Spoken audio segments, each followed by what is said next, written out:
Is the U.S. dollar losing its crown? I mean, you see the headlines everywhere, right? Yeah. You talk about its recent fall, this buzzword de-dollarization. And it really feels like something big is shifting. So today on the Deep Dive, we're doing, well, exactly that, a real news deep dive. We want to get past those, attention-grabbing headlines and really unpack what's actually going on with the dollar, who the challengers are, and some of the surprising details in global finance.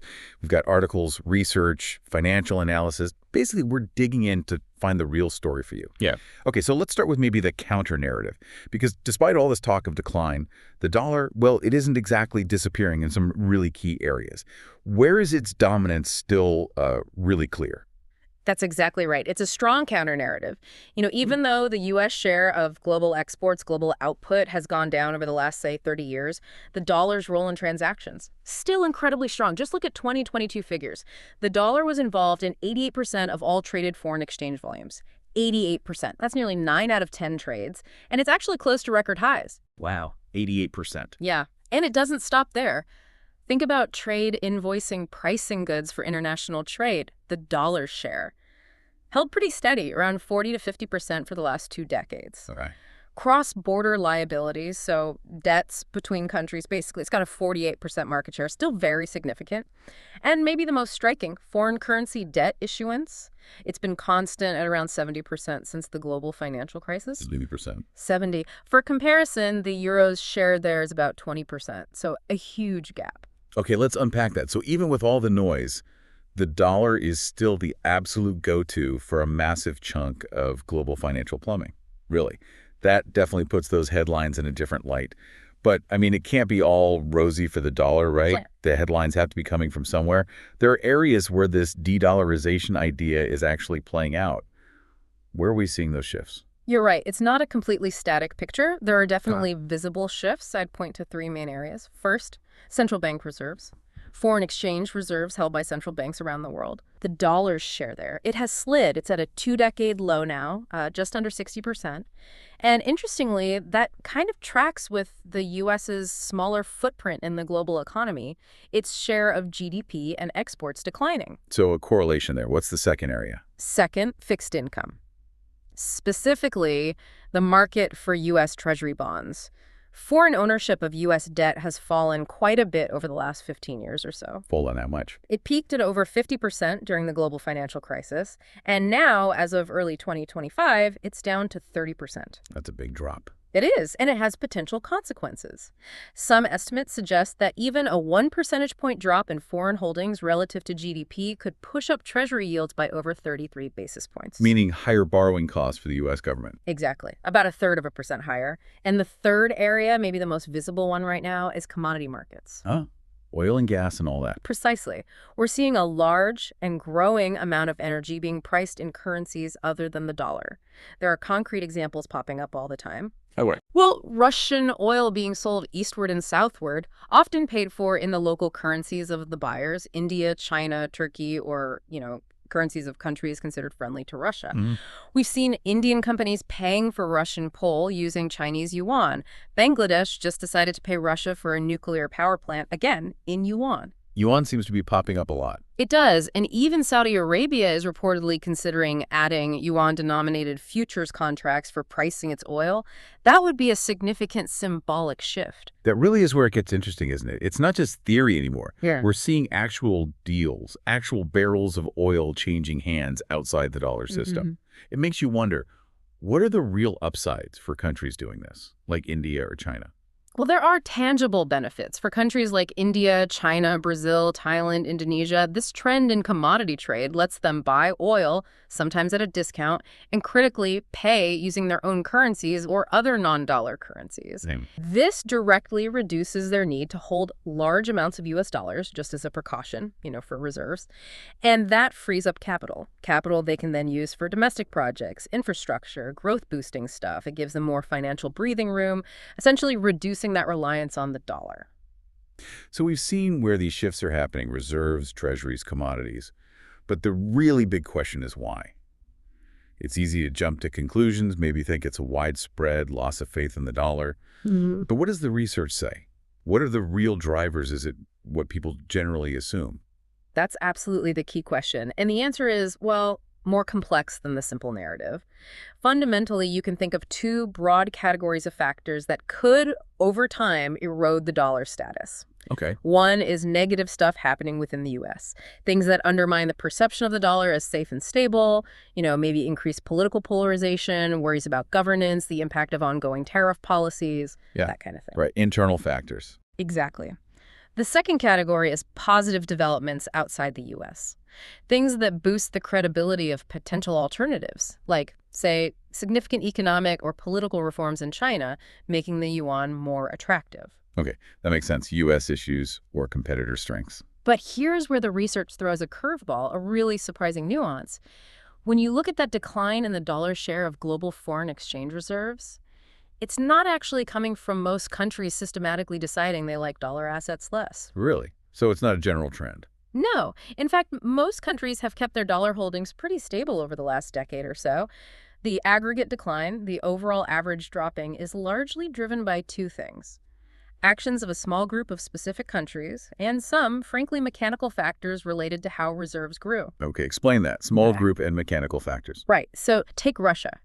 They made a very deliberate choice to slash their U.S. dollar holdings a huge 29 percentage point drop. Because they had large reserves to begin with, that single move had a noticeable impact on the global average. But you said that was offset. Partially, yes. Because while Russia was selling, a broader group of other countries actually increased their dollar share somewhat, so it wasn't one-way traffic. Okay, so Russia's one example. What about the mechanical factors? A key example there is Switzerland. Due to its own monetary policy, Switzerland accumulated a massive amount of new reserves, over $600 billion worth. Wow. Yeah. Now, Switzerland traditionally holds a larger share of euros in its portfolio compared to the global average. So as its total reserves ballooned, mathematically, it pulled the overall global average dollar share downwards, even if Switzerland's preference for dollars didn't necessarily change dramatically. It's partly an accounting effect of huge reserve growth in a country with a different portfolio mix. China and India also added significant reserves, over $200 billion each, further influencing the averages. That is fascinating. So it's less about a global vote of no confidence in the dollar and more about specific big players making strategic moves, like Russia, combined with almost like statistical noise from countries like Switzerland accumulating vast reserves with a different currency mix. That's a fundamentally different story than everyone's ditching the dollar, isn't it? Exactly. It's much more targeted and, in some ways, technical than the headlines often suggest. Okay, we've dug into the economics. But, you can't talk about global currency without talking geopolitics. It feels like these things are completely tangled up. What about these alliances like BRICS? Are they genuinely trying to use politics to reshape the financial map? Absolutely. Geopolitics is deeply intertwined, but maybe not always in the most obvious way. Here's something counterintuitive from the research on reserve holdings. Countries that have low geopolitical alignment with the U.S.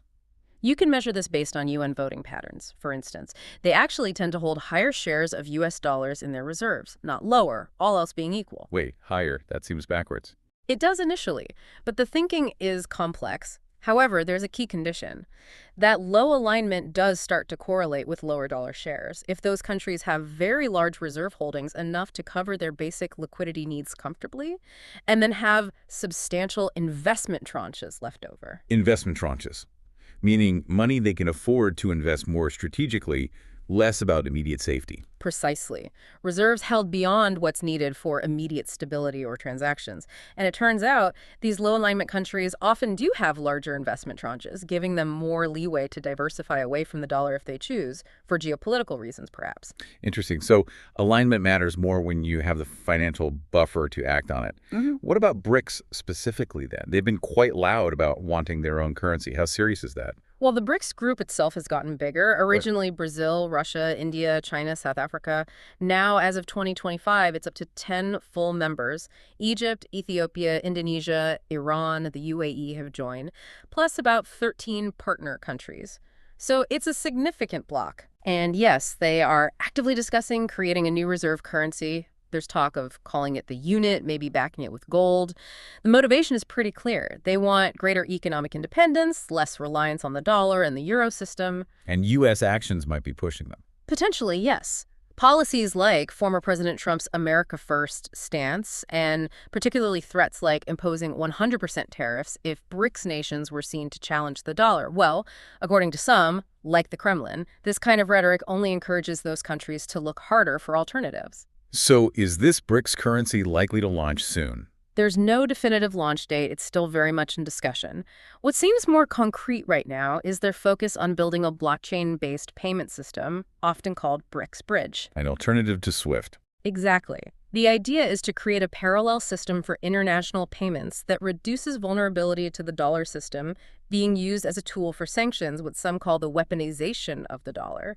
Interestingly, Russia's President Putin seems to have shifted tone slightly, talking less about aggressively ditching the dollar and more about having alternative systems ready if their access to the dollar system is restricted.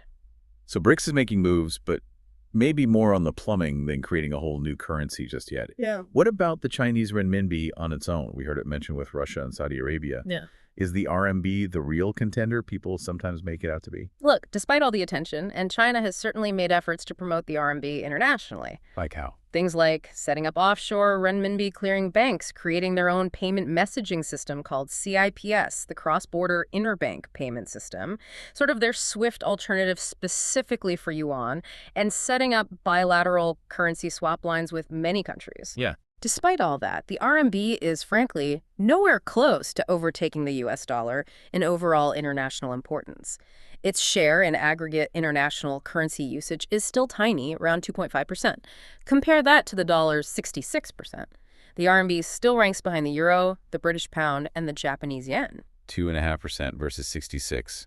That's not close at all. Not even remotely. And the main hurdles remain significant. China still manages its exchange rate quite tightly and maintains capital controls. That limits how freely money can move in and out, making the RMB less attractive for many international investors and users.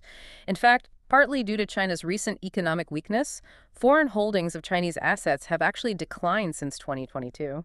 So lots of ambition, some progress in specific niches like commodity trade with certain partners, but major structural barriers still limit the RMB's global role significantly. Okay, let's pivot now and bring this right up to the present day, or very nearly. Because the first half of 2025, wow, the headlines about the dollar's performance have been pretty dramatic. What actually happened? They really have been striking.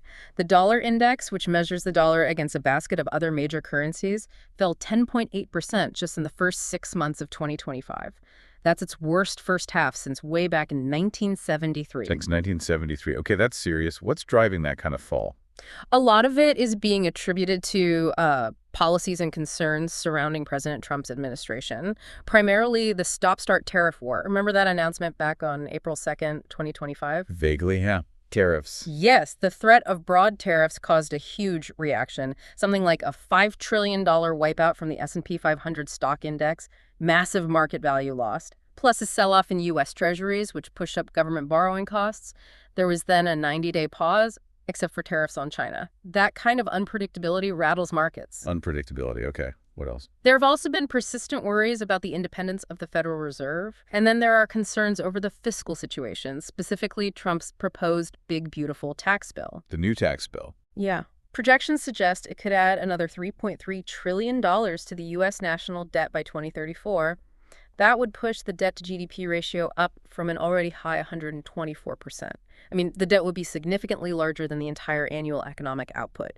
Plus, annual deficits are forecast to rise to about 6.9% of GDP. Those are some big numbers. Did that have any tangible impact? It did.